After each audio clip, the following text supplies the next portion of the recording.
Prajem vám krásny, príjemný a ničím nerušený pracovný deň. Moje meno je Rastislav Ruman. Vítam vás pri dôležitom videu, kde by som vás chcel upozorniť na dôležité nastavenie, ktoré je potrebné vykonať pred reštartom MetaTraderu, ktorý vykonávate každý týždeň. Ako náhle vy by ste toto nastavenie neurobili, tak je možné, že po reštarte obchodnej platformy zmenového páru samotný obchodný systém zmizne. To znamená, že sa deaktivuje.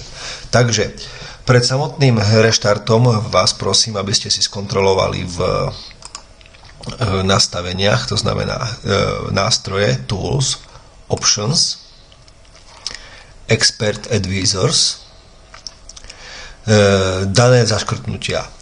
Allow automated trading, disable automated trading, disable automated trading when the profile has been changed.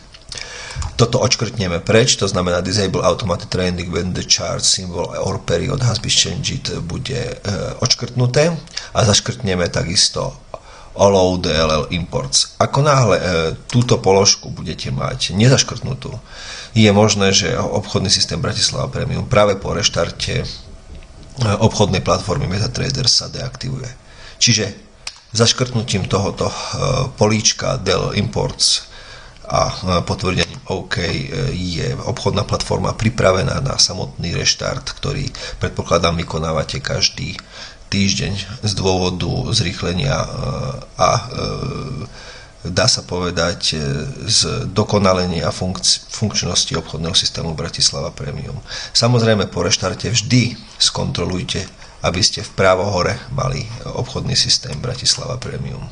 Áno, vždy musí byť tu hore vypísané komplet všetky nastavenia, ktoré tam majú byť k dispozícii.